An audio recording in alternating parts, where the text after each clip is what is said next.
Assalamualaikum warahmatullahi wabarakatuh. Bertemu kembali dalam kajian Maqasid Syariah. Insya Allah pada hari yang berbahagia ini kita akan mendiskusikan konsep maslahah dan mafsadah dalam Maqasid Syariah. Dalam pertemuan sebelumnya sudah kami jelaskan bahwa inti dari Maqasid Syariah itu adalah uh, bahwa syariat ataupun tujuan syariat Allah Subhanahu wa taala dalam menetapkan syariat ini itu adalah untuk mewujudkan kemaslahatan dalam kehidupan manusia dan menolak ataupun menghindari mafsadah kerusakan dalam kehidupan manusia. Dan itu semua kembali kepada manusia ya, bukan kembali kepada syariat ataupun Allah Subhanahu wa taala. Nah, ini yang menjadi inti dalam penetapan syariat ataupun dalam penetapan hukum Islam. Nah, kemudian para ulama juga menjadikan konsep maqasid syariah ini yaitu konsep menemukan kemaslahatan dan menghindari mafsadah ini itu juga menjadi dasar ya, dalam penetapan hukum dalam penyelesaian berbagai masalah khususnya jika masalah-masalah tersebut tidak ada nas Al-Quran ataupun hadis yang menjelaskan secara langsung. Nah, jadi para ulama akan mengambil ataupun akan mencari dan menemukan apa maslahah ataupun mafsadah dalam sesuatu masalah. Teori ini sangat penting dan perkembangannya luar biasa dalam kajian maqasid syariah. Dan karena itu kalau kita kembali lagi kepada literatur yang mendiskusikan konsep maslahah ini, ada beberapa terminologi ataupun yang disampaikan oleh para ilmuwan kita ya ketika mereka mendiskusikan maslahah ini. Ada yang menganggap maslahah itu sebagai sebuah prinsip ya, ataupun al-aslu, ataupun al-qaidah, ataupun al-mabda dalam penetapan hukum syariat. Ada juga yang menjadikan maslahah ini sebagai sumber ataupun dalil hukum, masdar ataupun dalil ya. Ada yang sampai ke level itu di mana menganggap maslahah ini sebagai sumber untuk penetapan hukum. Nah, ada juga yang menganggap maslahah ini sebagai sebuah doktrin, sebagai sebuah konsep ya, dan juga sebagai sebuah metode ataupun jalan ya, dalam penetapan hukum. Nah, jadi ada perbedaan di sini antara masdar dengan tarikah ataupun metode. Nah, kalau metode ini lebih kepada bagaimana kita bisa menggali hukum ya, jalan-jalannya. Nah, jadi maslahah ini adalah sebagai sebuah metode untuk kita menetapkan hukum. Jadi ada banyak metode dalam usul fikih untuk penetapan hukum ini dan maslahah itu salah satunya. Kemudian ada juga yang menganggap bahwa maslahah ini adalah nazariyah ataupun teori. Nah, ini menunjukkan bahwa konsep maslahah ini itu sangat banyak dibahas oleh para ulama dan ini menjadi sesuatu yang baru dalam tradisi kajian-kajian fikih kontemporer. Kalau kita lihat kembali ya, para ulama sudah mendiskusikan konsep ini. Contohnya adalah Ibnu Ashur ya dalam kitabnya Maqasid Syariah Islamiyah. Beliau mengatakan bahwa jika kita mengekstrapolasi dari sumber-sumber hukum Islam yang menunjukkan tujuannya dalam hukum, maka dapat kita melihat dari totalitas bukti dan bagian-bagiannya yang tetap bahwa tujuan umum tasyri' adalah untuk menjaga ketertiban bangsa. Nah, di sini disampaikan oleh Ibnu Ashur, annal maqsad al-am min at-tasyri' fiha huwa hifzu nizamil ummah, ya, menjaga ketertiban bangsa ataupun stabilitas bangsa ya. Wa istidamatu salahiha bi salahil muhaimin alaihi, dan mempertahankan kebaikan manusia bahwa nawal insan. Dan kebaikan itu wa yasmu salahuhu salaha aqlihi wa salaha amalihi.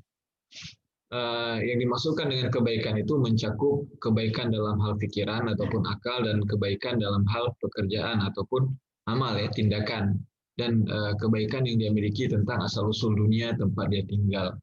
Nah, jadi di sini Ibnu Ashur menggambarkan bahwa maslahah ini meliputi seluruh kehidupan manusia dan syariat menetapkan syariat itu adalah untuk mewujudkan kemaslahatan, artinya menjaga kestabilan hifzun nizamil ummah, yang menjaga kestabilan umat ataupun bangsa dan memastikan bahwa manusia itu senantiasa dalam keadaan salah ya, ataupun dalam keadaan baik ya, baik dalam akalnya, dalam tindakannya ya, dalam kehidupan dunianya.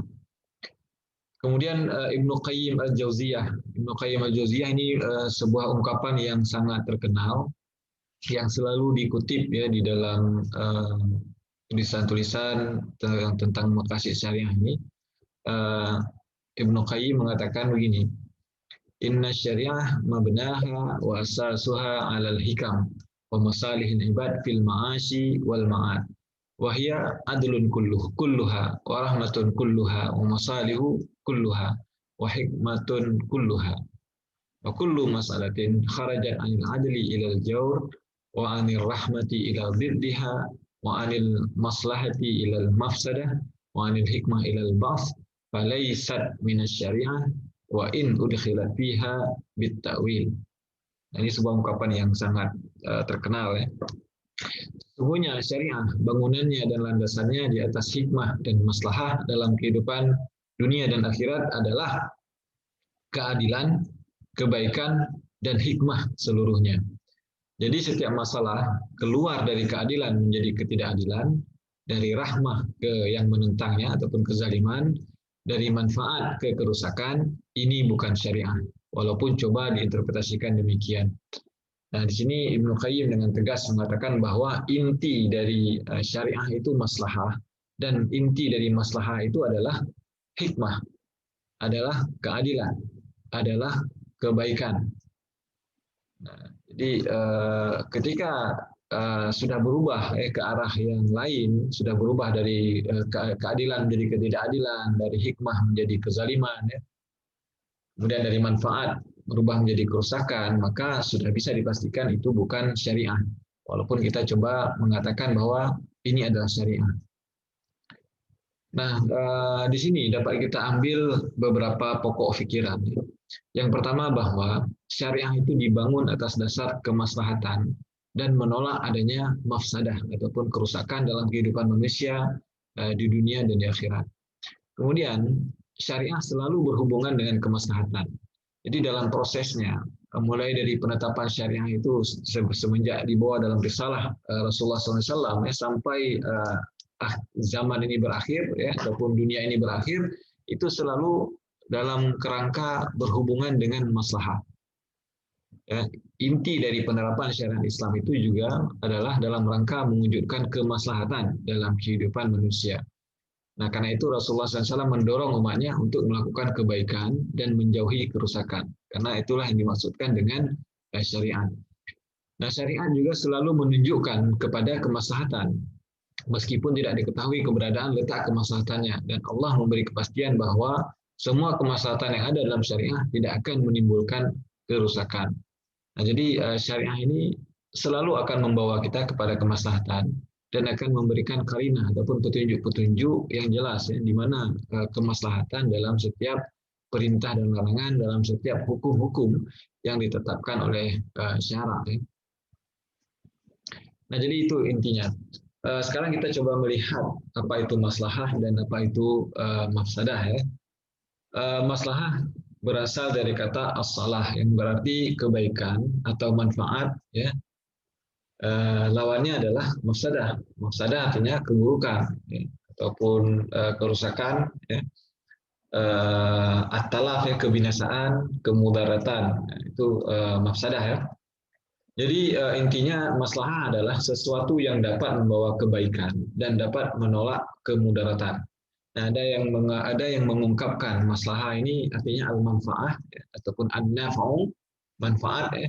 Ada juga dalam ungkapan al-lazzah ya. Ataupun ya apa ya, lazzah ini bersifat hissiyah ya, kelezatan, ataupun al-farah ya, farah itu kesenangan yang maknawi.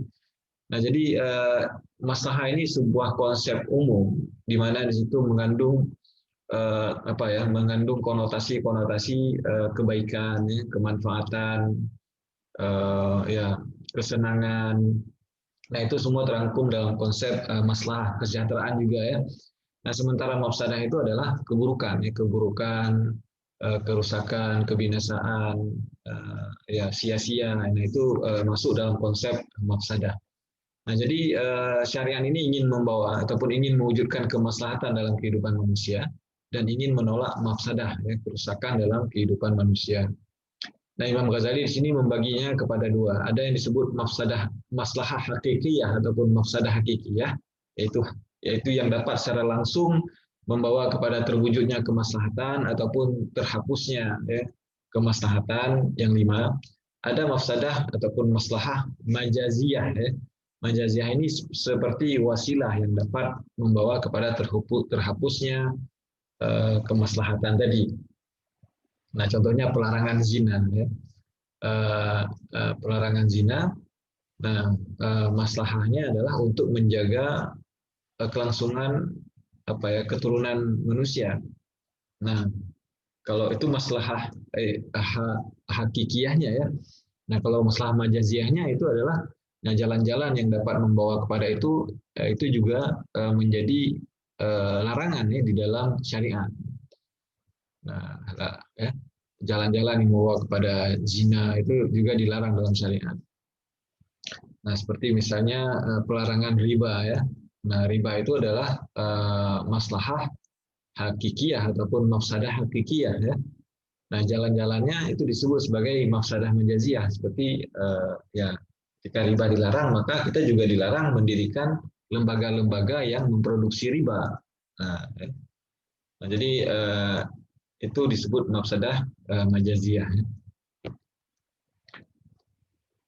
Nah, bagaimana kita menentukan ya, ataupun memahami sesuatu itu dikatakan maslahah ataupun mafsadah. Nah, ini sudah pernah kita jelaskan sebelumnya ya, cara-cara untuk menetapkan kemaslahatan itu. Nah, di sini apa itu kriteria maslahah ataupun kriteria mafsadah? Nah, maslahah itu hendaklah mulaim ataupun sesuai dengan maksud dan tujuan syara. Jadi yang dikatakan maslahah, ukurannya itu ditentukan oleh syariat. Ya. Jadi paksinya itu adalah syara. Ya. Kenapa? Karena maqasid syariah itu dikembangkan dari konsep qasdus syariah. Ya. Yang qasdus syariah ini adalah tujuan yang menetapkan hukum, yaitu Allah Subhanahu Wa Taala. Jadi Allah lah yang mengetahui apa yang menjadi tujuan dalam penetapan sebuah perintah ataupun larangan ya. Nah, jadi kemaslahatan itu kita gali dari maksud-maksud tadi. Nah, maksud tadi itu makanya harus sesuai dengan tujuan sama. Jadi maslahah di sini harus sesuai mulaim dengan maksud dan tujuan syara. Nah, maslahah itu tidak boleh juga bertentangan dengan dalil nas, dalil syar'i. Nah, di sini dalam surah Al-Qasas ayat 50 disebutkan fa illam yastajibu laka fa'lam annama yattabi'una ahwa'ahum wa man adallu mimman ittaba'a hawahu bighairi hudan minallah innallaha la yahdil qaumaz zalimin. Maka jika mereka tidak menjawab tantanganmu, maka ketahuilah bahwa mereka hanya mengikuti keinginan mereka, dan siapakah yang lebih sesat daripada orang yang mengikuti keinginannya tanpa mendapat petunjuk dari Allah sedikit pun. Sungguh Allah tidak memberi petunjuk kepada orang-orang zalim. Nah, jadi maslahah ini itu tidak bisa digali dari pikiran akal manusia semata-mata, ya, tanpa ada petunjuk ataupun bantuan dari dalil-dalil syar'i. Nah, di sini digambarkan bahwa ittiba'ul ahwa ya, mengikuti hawa nafsu ya, keinginan-keinginan saja. Nah, jadi karena itu nanti dalam klasifikasi maqasid syariah kita akan temukan di sini bahwa ada maqasid syariah yang dianggap mu'tabar, ada maslahah ya yang dianggap mu'tabarah, yang maslahah yang diterima, yang diyakini karena dia sumbernya itu digali dari Quran dan hadis ya. Ada maslahah yang mulghah ya, yang ditolak karena tidak mempunyai dasar dalam syariat dan digali dari pemikiran ataupun keinginan-keinginan hawa nafsu manusia semata-mata. Nah, jadi kekuatan sebuah maslahah itu adalah bagaimana kuatnya dia dengan dasar ataupun fondasi syariat itu. Nah, kemudian kriteria yang lain adalah ketika kita mengembangkan maqasid syariah ini, maka maslahah dan mafsadah itu tidak bisa dilihat dari sudut material semata-mata. Ya. Jadi kebaikan dari sudut material, kemudian melupakan sudut rohani ataupun spiritual, ya, ataupun merangkumi dimensi duniawi saja, ya, kemudian meninggalkan dimensi ukhrawi. Nah, konsep maslahah dan mafsadah ini sangat komprehensif, ya, meliputi hal-hal individu publik, ya, kemudian kebendaan material dan spiritual, ya, kemudian dimensi duniawi dan ukhrawi.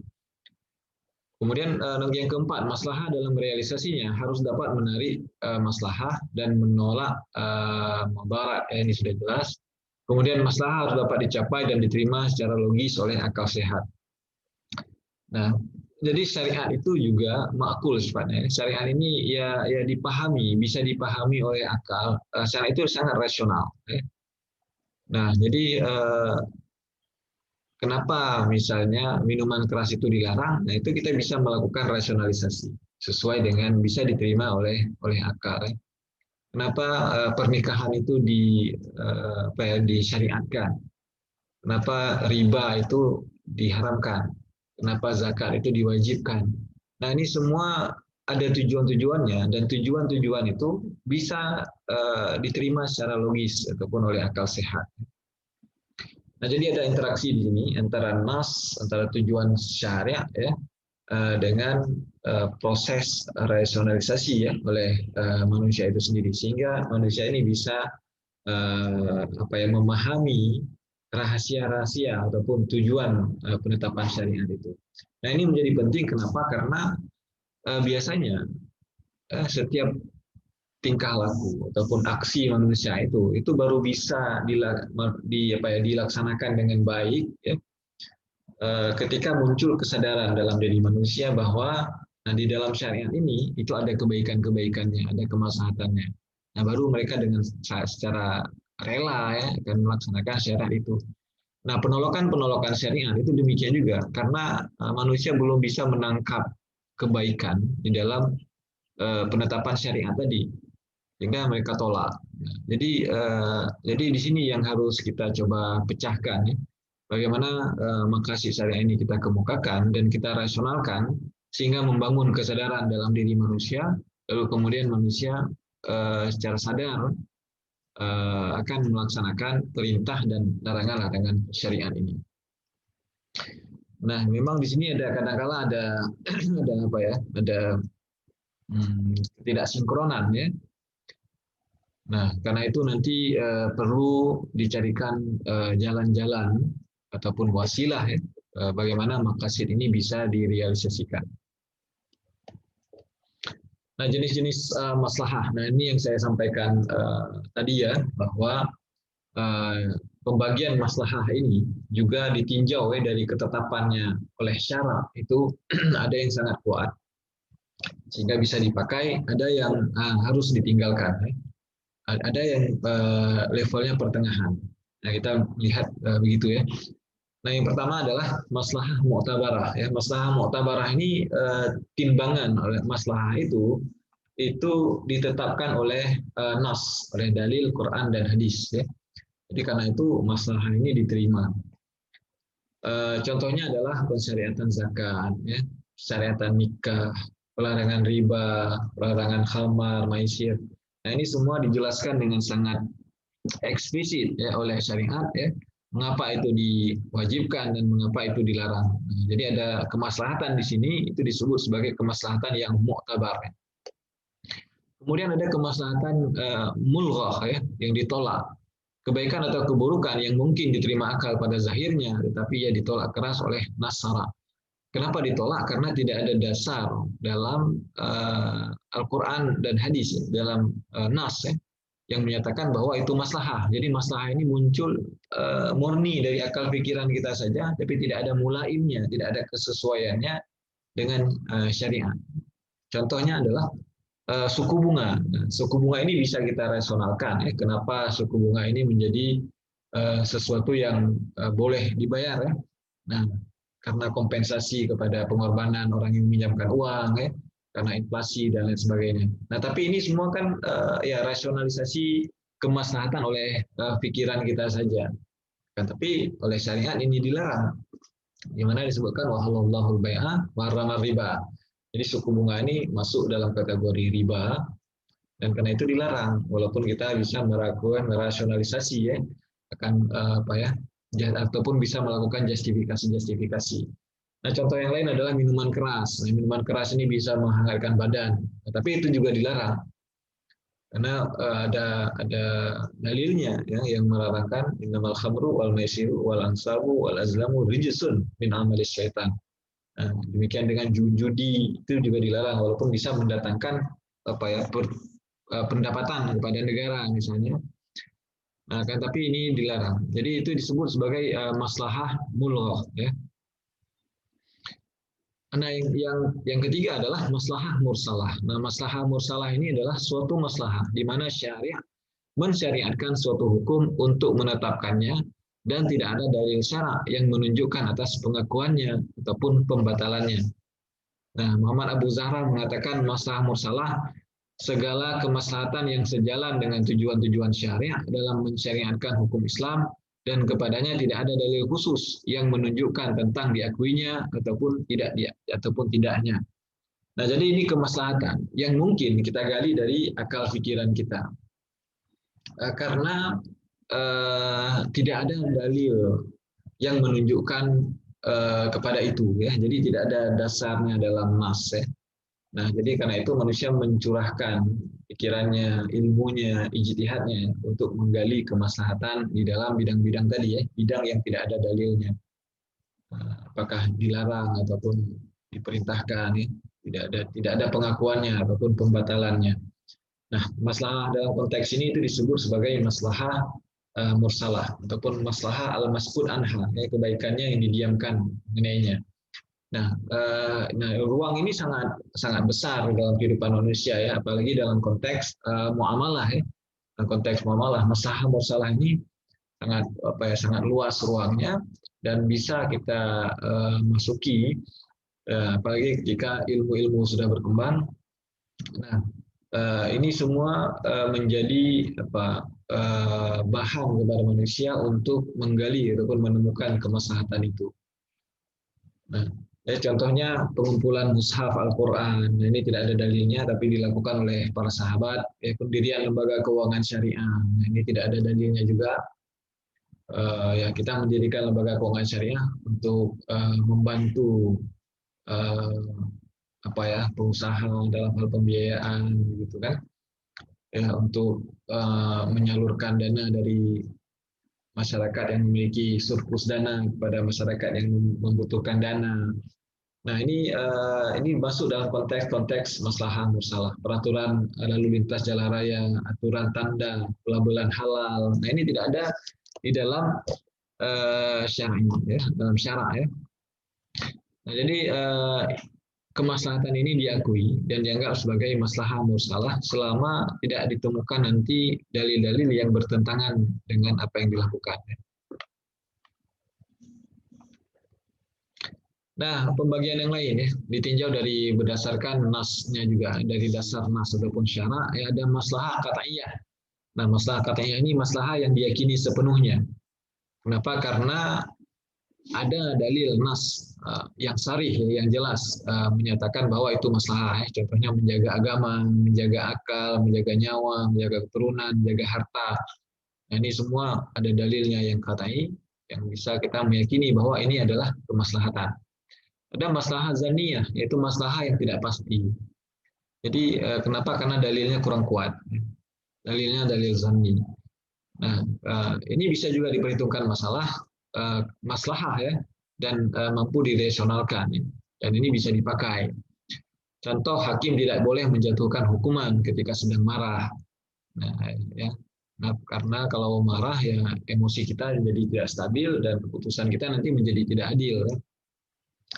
Nah, kemudian talak suami kepada istri ketika dalam keadaan mabuk itu juga diperhitungkan karena mabuk berasal dari kemauan sendiri ya, salah sendiri kenapa mabuk. Nah, jadi untuk supaya apa ya, supaya memutus ini ya, ataupun supaya manusia tidak lagi mabuk ya, maka salah satunya ya seperti ini.